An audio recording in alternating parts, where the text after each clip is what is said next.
Bar ശബ്ദരേഖയിൽ പ്രതിപക്ഷം കൊണ്ടുവന്ന അടിയന്തര പ്രമേയത്തിന് എന്ത് സംഭവിച്ചു? ഭരണപക്ഷത്തിന് ആഘാതമേൽപ്പിക്കാനായോ അതോ തിരിച്ചടിയായോ?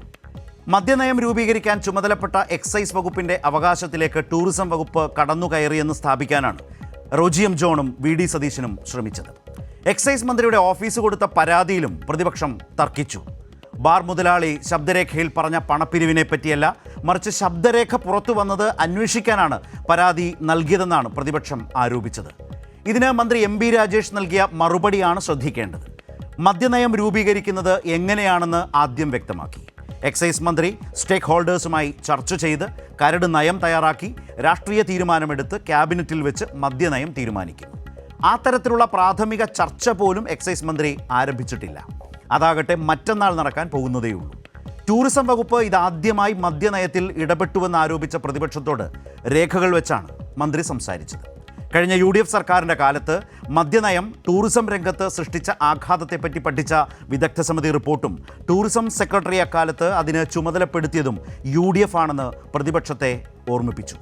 ആ നിങ്ങളാണ് ഇപ്പോൾ ടൂറിസം ഡയറക്ടറുടെ ഒരു യോഗത്തെ പിടിച്ച് ഇതൊക്കെ പറയുന്നതെന്ന് വെടിപ്പായി പറഞ്ഞു വെച്ചു.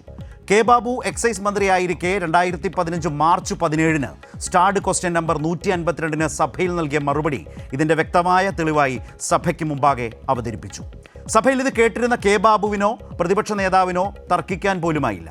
ഡ്രൈ ഡേ പിൻവലിക്കാൻ പോകുന്നു എന്ന ഇപ്പോഴത്തെ പുകിലിൽ മന്ത്രി നൽകിയ മറുപടി പ്രതിപക്ഷം ഒരിക്കലും പ്രതീക്ഷിച്ചിരിക്കില്ല. 2014 ഡിസംബറിൽ കൊണ്ടുവന്ന ആ വർഷത്തെ മൂന്നാമത്തെ മദ്യനയത്തിൽ 52 ആഴ്ചകളിലെ ഡ്രൈ ഡേ പിൻവലിച്ചത് കെ ബാബുവും ഉമ്മൻചാണ്ടിയും കൂടിയാണെന്ന് പറഞ്ഞതോടെ അടിയന്തര പ്രമേയത്തിൻ്റെ കാര്യത്തിൽ ഏതാണ്ട് തീരുമാനമായി. അതിന് എത്ര പിരിച്ചു എന്ന ചോദ്യം കൂടി മന്ത്രി എറിഞ്ഞു. ബാർ ശബ്ദരേഖയിൽ അടിയന്തര പ്രമേയം വേണ്ടാത്ത പണിയാണെന്ന് മനസ്സിൽ പറഞ്ഞവരും കാണും. ഇല്ലാത്ത മദ്യനയത്തെക്കുറിച്ച് കിംവദന്തി പരത്തി പണം പിരിക്കാൻ നടത്തുന്ന ശ്രമങ്ങൾ അന്വേഷിക്കണമെന്ന പരാതിയുടെ അവസാന വരി കൂടി വായിച്ച് പ്രതിപക്ഷം കൊണ്ടുവരാൻ ശ്രമിച്ച ട്വിസ്റ്റ് എം.ബി. രാജേഷ് പൊളിച്ചു. പ്രതിപക്ഷത്തിൻ്റെ വ്യാജ നിർമ്മിതികൾ അവർക്ക് തന്നെ തിരിച്ചടിയാകുന്ന സഭാ കാഴ്ചകൾ. കുരുക്കിന് പാകമായ കഴുത്തു തിരയുന്ന പ്രതിപക്ഷവും കുരുക്കുമുറുക്കാൻ പ്രതിപക്ഷത്തിനായി പണിയെടുക്കുന്ന മാധ്യമങ്ങളും ചർച്ചയായപ്പോൾ ആരോ പ്രതിപക്ഷത്തോട് പറയുന്നുണ്ടായിരുന്നു, കുരുക്കിന് പാകമായ കഴുത്ത് നിങ്ങളുടെ പക്കലാണ്.